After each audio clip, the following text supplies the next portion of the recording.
Welcome to InfoStream, your daily current. Unsure what to listen to? Turn to us for today's headlines. Stay informed. Trump and Putin to meet in Alaska.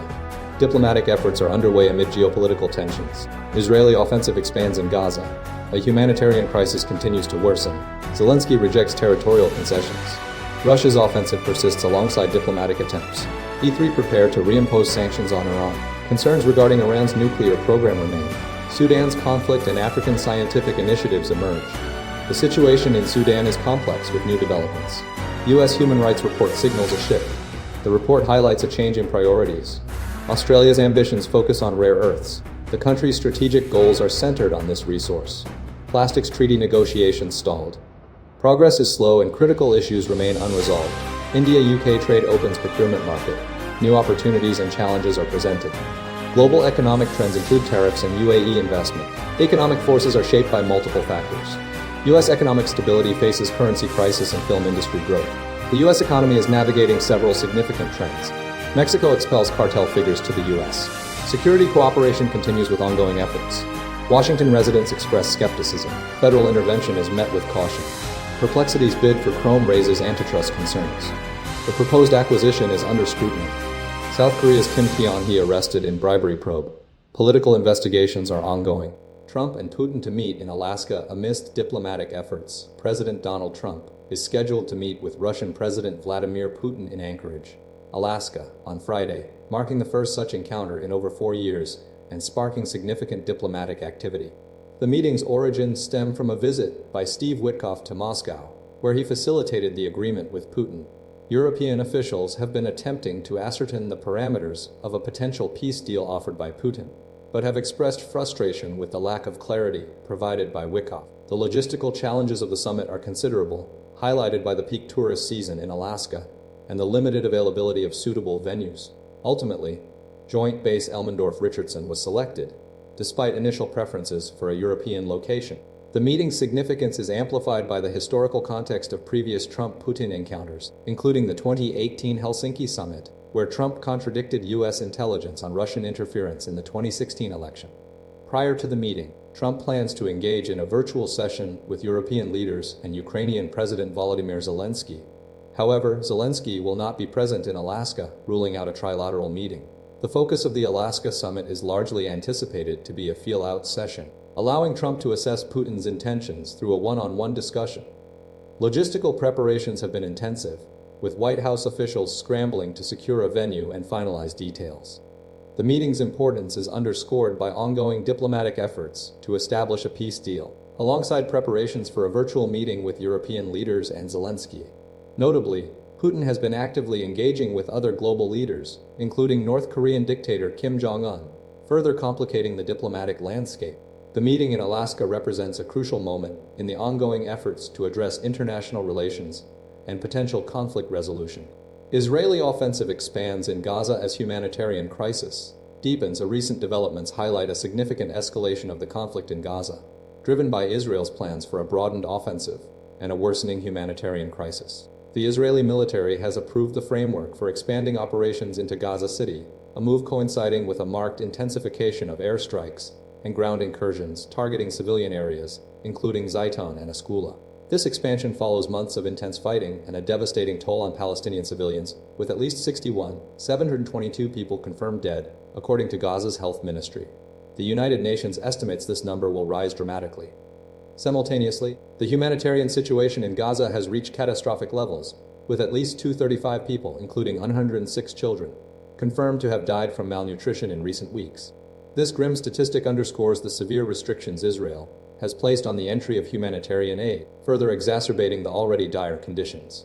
Diplomatic efforts to secure a ceasefire and release of hostages have stalled, with ongoing negotiations mediated by Egypt, Qatar, and the United States yielding no immediate breakthroughs. Hamas has dispatched a senior delegation to Cairo for preliminary talks, while Israel continues to insist on conditions for any potential truce. Amidst the escalating conflict, international condemnation continues. Protests and demonstrations have erupted globally, with reservists and retired Israeli Air Force personnel demanding an end to the offensive. The United Nations has repeatedly warned of impending famine and urged for unimpeded access to humanitarian aid. Israel's stated intention to allow Palestinians to leave Gaza has raised concerns, mirroring previous proposals that have been widely rejected. The ongoing conflict has resulted in the deaths of 219 people in Israel, including 251 hostages, and the situation remains critically unstable. Negotiations are ongoing, but a resolution remains elusive, and the humanitarian situation in Gaza continues to deteriorate. Zelensky rejects territorial concessions amidst Russian offensive and diplomatic efforts. Ukrainian President Volodymyr Zelensky has emphatically ruled out any territorial concessions, particularly regarding the Donbas region. Amidst ongoing Russian advances and heightened diplomatic activity surrounding a potential summit between Trump and Putin, Zelensky views any proposal to cede the Donbas, encompassing Luhansk and Donetsk, as a bridgehead for future Russian offensives, stating the Kremlin intends to use it as a launchpad for renewed attacks. He believes Russia is employing this strategy to exert pressure before the Alaska meeting. Russian forces have continued their summer offensive, recently making a significant advance near Dobropilya, pushing 10 kilometers in a short period. Zelensky asserts that Moscow's objective is to create a certain information space, demonstrating Russia's military momentum, while Ukraine appears to be losing ground. Despite these developments, Zelensky is pushing for a ceasefire and a 3-leader meeting, insisting that Ukraine's voice must be included in all discussions concerning the conflict. European leaders, including German Chancellor Friedrich Merz and French President Emmanuel Macron, echo this sentiment, urging Trump to prioritize a ceasefire and emphasize Ukraine's need for robust security guarantees. The core of the situation revolves around Russia's demand for full control of the Donbas, along with the illegally annexed Crimea, as a precondition for negotiations. This would represent a significant victory for Russia after over a decade of conflict. Trump has expressed a desire for a ceasefire and has threatened increased economic pressure on Moscow if a deal isn't reached. However, no concrete actions have been taken beyond the tariff increase on Indian goods related to Russian oil purchases. European nations are united in their stance, stressing that any territorial changes must be agreed upon by Ukraine and that a truce along current battle lines is the crucial first step toward formal negotiations. The Alaska summit remains a focal point for diplomatic efforts, with the potential for a breakthrough dependent on Russia's willingness to compromise and Ukraine's insistence on maintaining its territorial integrity. E3 prepare to reimpose sanctions on Iran over nuclear program. The United Kingdom, France, and Germany, collectively known as the E3, are preparing to reimpose sanctions on Iran's nuclear program, following a concerning escalation in the country's activities. The E3 have offered an extension to negotiations until the end of August, a proposal that remains unanswered by Iran. This move reflects growing international alarm over Iran's continued nuclear advancements and its defiance of previous agreements. Following initial talks in Istanbul, the E3, led by Jean-Noël Barrot from France, David Lammy from the UK, and Johann Wadafel from Germany, communicated their intention to trigger a snapback mechanism, reinstating previously imposed sanctions, unless Iran resumes diplomatic discussions. This stance is driven by concerns over Iran's enrichment of uranium to 60% purity, exceeding levels permissible for civilian nuclear programs, and its recent suspension of cooperation with the International Atomic Energy Agency, IAEA. Iran has repeatedly demanded the lifting of existing sanctions and recognition of its right to a civilian nuclear program before engaging in further talks. However, the E3 remains steadfast in their commitment to preventing Iran from developing a nuclear weapon. The threat of sanctions underscores the international community's determination to curb Iran's nuclear ambitions. The situation is further complicated by Israel's attacks on Iranian nuclear facilities and the U.S. subsequent bombing of these sites, leading to a breakdown in U.S.-Iran talks. Iran's parliament's suspension of cooperation with the IAEA adds another layer of tension. The E3's actions highlight the urgency of the situation and the potential for further escalation. The core issue revolves around Iran's nuclear activities and the international community's efforts to ensure global security and prevent the proliferation of nuclear weapons. The ongoing negotiations and potential sanctions represent a critical juncture in the complex geopolitical landscape.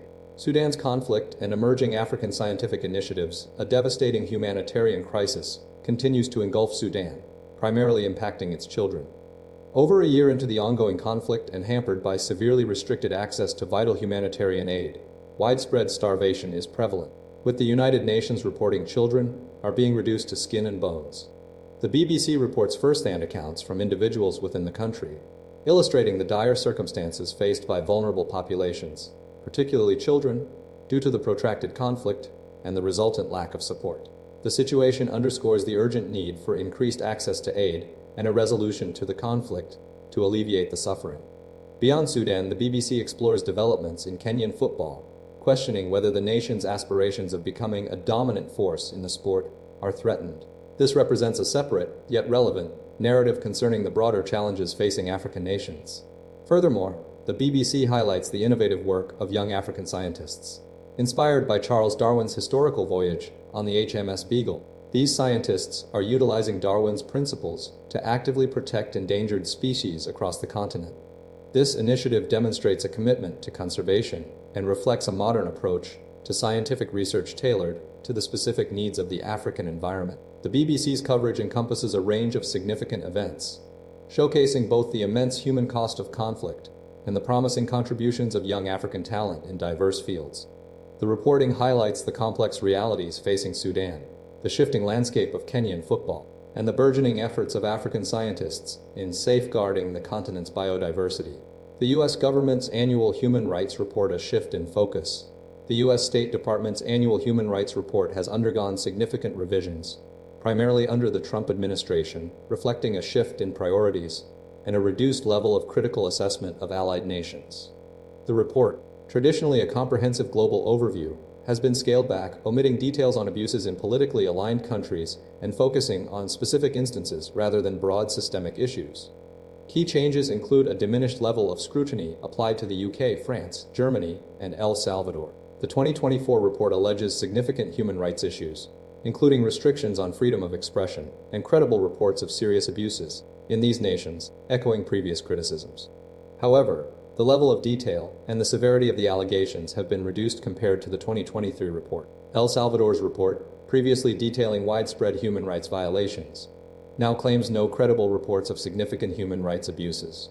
The report's reduction in coverage extends to Israel, removing detailed documentation of alleged war crimes and omitting references to ongoing legal proceedings against Prime Minister Benjamin Netanyahu. Similarly, the report on Russia has been shortened, focusing on specific instances of abuse, such as Alexei Navalny's death, while downplaying broader systemic issues like corruption and the treatment of minority groups. Afghanistan's report is also significantly truncated, reflecting the Taliban's continued control and the ongoing deterioration of human rights. The report highlights the Taliban's restrictions on women's rights and the lack of accountability for abuses. China's report remains largely unchanged, continuing to document concerns regarding the treatment of Uyghurs and other minority groups. The changes reflect a strategic shift by the Trump administration, prioritizing relationships with politically aligned countries and downplaying criticisms of governments with whom it maintains close ties. The reduced scope of the report raises concerns about transparency and a potential bias in the assessment of human rights situations worldwide. The administration's focus has shifted towards highlighting specific incidents and prioritizing relationships with nations sharing its geopolitical interests, rather than conducting a broad, critical evaluation of human rights conditions globally. The report's alterations have drawn criticism from human rights organizations, who argue that the reduced scope undermines the report's value as an objective assessment of human rights violations. Australia's rare earth ambitions. Australia is embarking on a significant initiative to challenge China's dominance in the rare earth market, driven by concerns over supply chain vulnerabilities and strategic dependence. The core of this effort centers around a massive, untapped stockpile of rare earths estimated at 1 million tons located in Eneabba, Western Australia. This stockpile, initially developed by mining company Iluka Resources, represents a substantial investment of over $650 million. The Australian government has provided a $1.65 billion loan to facilitate the construction of a refinery, a crucial step in processing and refining these minerals. This refinery is expected to significantly increase Australia's capacity to produce rare earths, with projections indicating a potential supply of 51 or 70% of Western demand by 2030. The strategic rationale behind this venture is multifaceted. China's history of disrupting rare earth supply chains, most notably during trade disputes with the United States, has highlighted the critical need for diversification. The automotive industry, reliant on electric vehicles and their associated rare earth components, is a primary driver of this shift. Defense applications and data centers also contribute to the growing demand. Australia's Resources Minister, Madeleine King, views the project as a strategic necessity, emphasizing that inaction would leave the nation vulnerable. However, the undertaking faces considerable challenges. Processing rare earths is a complex and costly operation, requiring numerous stages and generating radioactive waste, necessitating stringent environmental controls. Critics point to China's comparatively weak environmental regulations as a potential advantage. Despite these hurdles, Iluka Resources and the Australian government are confident in their ability to establish a competitive rare earth industry, aiming to reduce reliance on a single supplier and bolster Western economies. The project's success hinges on timely refinery construction and effective management of environmental concerns, as Australia seeks to reshape the global landscape of this strategically vital resource. The potential for disruption in the market is already being felt, with automakers proactively seeking alternative supply chains. Deadlocked plastics treaty talks at cliff's edge, slow progress and critical concerns and negotiations surrounding the Global Plastics Treaty, designated INC 5.2, are facing significant delays and deep divisions as the fifth session concluded in Geneva.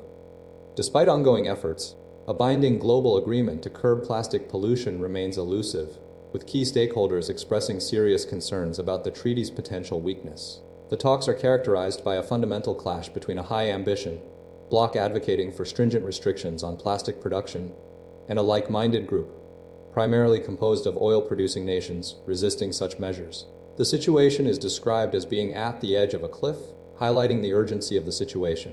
Negotiators are struggling to bridge the gap between these opposing viewpoints, leading to a lowest common denominator, draft text, deemed insufficient to address the global plastic pollution crisis.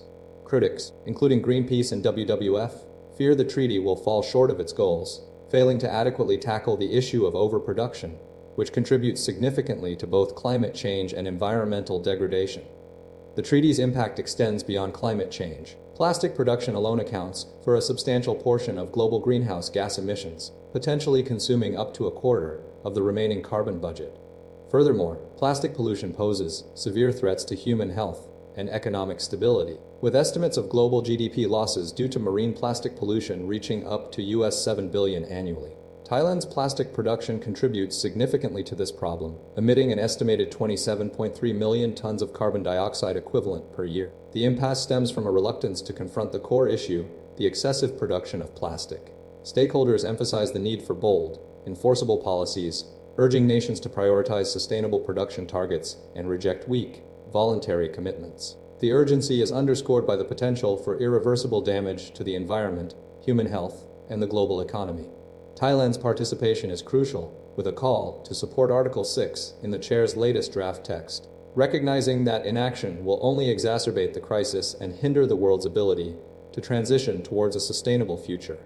The treaty represents a critical opportunity to fundamentally shift course and address the root causes of plastic pollution. India-UK trade agreement opens procurement market, presents challenges. The India-UK Free Trade Agreement has opened up India's vast government procurement market to UK suppliers, representing an unprecedented opportunity valued at $338 billion across $40 in high-value tenders in strategic sectors like transport, green energy, and infrastructure. UK firms are now eligible to compete on par with Indian suppliers, gaining access to real-time information on public tenders and benefiting from the ability to source up to 80% of parts and raw materials from outside India, while still qualifying for preferential procurement status. This includes bidding on lower-value projects such as rural roads and IT systems. However, significant challenges remain for UK companies. Indian suppliers, designated as Class I suppliers, maintain preferential treatment, and UK firms typically face higher prices. Delayed payments and difficulties in contract enforcement, long-standing issues within India's public procurement system, pose substantial obstacles. A 2017-2020 study revealed significant pending payments, often exceeding the total procurement value, impacting UK companies' ability to compete. India's low ranking, 163 out of 90 in contract enforcement, primarily due to these payment delays, further complicates matters. While improvements have been made through digital portals, payment discipline remains a key challenge. The trade agreement emphasizes transparency but excludes critical issues like pending dues and contract enforcement provisions. The 4-year delay in implementing the CTA's dispute settlement provisions adds another layer of uncertainty. Experts emphasize that successfully navigating India's public procurement market requires a specialized understanding of its complexities and regulatory landscape.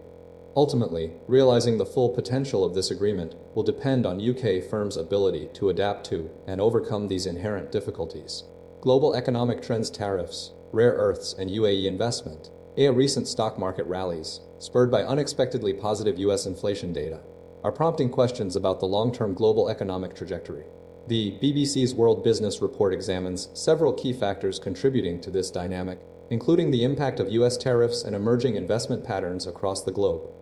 A central theme is the influence of trade disputes, particularly the ongoing tensions surrounding rare earths. Earlier this year, Beijing's restrictions on global supply of these critical materials, a long-standing point of contention in U.S.-China trade negotiations, has created significant supply chain vulnerabilities. Australia is now focusing on a project designed to mitigate these disruptions, potentially offering a viable alternative source of rare earth elements. This initiative represents a strategic effort to reduce dependence on Chinese supply and stabilize the market. The report highlights the importance of diversifying sourcing strategies in light of geopolitical risks. Beyond the U.S.-China dynamic, the report investigates shifting investment landscapes. While some nations have reduced their commitment to African development, the United Arab Emirates, the UAE, has emerged as the continent's largest state investor. This represents a significant shift in investment priorities, with the UAE demonstrating a strong commitment to infrastructure projects and economic growth across Africa. The analysis emphasizes the UAE's proactive role in fostering economic partnerships and driving investment in key sectors, including energy and transportation. The combined effect of these developments, the impact of tariffs, the Australian rare earth project, and the UAE's investment strategy paints a complex picture of the evolving global economy, characterized by trade tensions, supply chain vulnerabilities, and strategic investment decisions. The report suggests a need for careful monitoring of these trends to understand their potential consequences for international markets and economic stability. U.S. economic stability amidst currency crisis and film industry surge. And recent economic data reveals a surprising resilience within the United States, with inflation remaining stagnant in July, fueling expectations of a potential interest rate reduction by the Federal Reserve. This stability contrasts with ongoing economic shifts, particularly the significant dollarization of the Cuban economy, where the national currency is currently trading at a record low of 400 to 1 against the US dollar in the informal market. This indicates a substantial loss of confidence in the Cuban peso and a reliance on the American dollar for transactions. Simultaneously, the American film industry is experiencing a remarkable resurgence, evidenced by unprecedented box office success. The film Sinners, an original release, achieved the highest grossing status for any film originating in the 2020s, generating $40.5 million during its opening weekend across U.S. movie theaters. This dramatic success signals a strong consumer appetite for horror films and highlights the industry's capacity for generating considerable revenue. To contextualize these developments, a global discussion is being facilitated through a radio program featuring expert insights. Roger Hearing will moderate the conversation, engaging Andy Eller, an energy journalism fellow at the University of Texas, and Zima Islam, a journalist for the Daily Star in Dhaka, Bangladesh. The discussion will explore the interplay between global economic trends, particularly the dollarization of Cuba and its implications, alongside the extraordinary performance of the U.S. box office. The program aims to provide a comparative analysis of these events, considering their potential impact on different regions and economies. The combined effect of the stable U.S. inflation and the booming film industry presents a complex picture of economic activity. Mexico expels cartel figures to U.S. in ongoing security cooperation. Mexico has recently expelled 26 high-ranking cartel figures to the United States, marking a significant continuation of security cooperation initiated under the Trump administration. This operation, confirmed by Mexico's Attorney General's Office and Security Ministry, involved the transfer of individuals accused of narcotic smuggling, murder, and other crimes.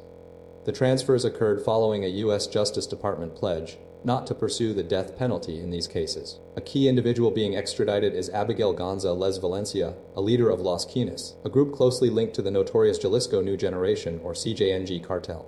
Another figure, Roberto Salazar, faces charges related to the 2008 killing of a Los Angeles County Sheriff's deputy. This represents the second major expulsion of cartel members in recent months, following a February transfer of 29 individuals, including drug lord Rafael Caro Quintero, who was involved in the 1985 killing of a USDA agent. The timing of these transfers coincided with a threat of 25% tariffs on Mexican imports, which were initially scheduled to take effect. President Donald Trump engaged in discussions with Mexico's President Claudia Sheinbaum, ultimately agreeing to postpone threatened 30% tariffs for 90 days to facilitate negotiations. This demonstrates a shift in cooperation, with Sheinbaum exhibiting a willingness to pursue cartel activity more aggressively than her predecessor. the CJNG, designated as a foreign terrorist organization by the Trump administration, remains a primary target. Abigail Gonzalez Valencia is the brother-in-law of Nemesio Ruben El Mencho Oseguerates, the cartel's top leader, who has been fighting extradition since his 2015 arrest in Puerto Vallarta. Jose Gonzalez Valencia, Abigail's brother, was previously sentenced to 30 years in a U.S. prison for international cocaine trafficking. He was arrested in 2017 while vacationing in Brazil under a false identity. Las Quinas financed the CJNG's founding and growth, and is responsible for trafficking hundreds of tons of cocaine, methamphetamine, and fentanyl into the United States. This ongoing collaboration highlights a strategic effort to combat drug trafficking and organized crime, with Mexico taking a more proactive role in addressing the issue. Washington residents skeptical amid federal intervention following rising crime. Recent reports detail escalating tensions in Washington, D.C., following President Donald Trump's announcement of a federal takeover aimed at addressing rising crime rates. Residents express considerable skepticism regarding the intervention, citing a perceived lack of effective solutions and highlighting existing crime trends. The city has experienced a decline in violent crime over the past year, with homicide numbers falling to 187 in 2023, a significant decrease from the peak of 274 in 2023. Despite this progress, Trump's actions have fueled anxieties, with many residents questioning the necessity and potential consequences of federal involvement. The intervention involves the deployment of approximately 850 federal agents, including those from the Drug Enforcement Administration, alongside local police forces. Initial arrests have been made, primarily targeting individuals suspected of drug-related offenses. However, residents remain unconvinced, describing the area as a persistent Wild West, with ongoing issues such as drug sales and homelessness. Concerns are also raised about the potential for increased militarization and the disruption of community dynamics. The federal takeover is met with criticism from Mayor Muriel Bowser, who argues that federal agents are not properly trained for community policing and that the intervention is a political stunt. She emphasizes the need for a more collaborative approach. The situation is further complicated by underlying factors, including easy access to firearms in the United States and the city's high per capita homicide rate.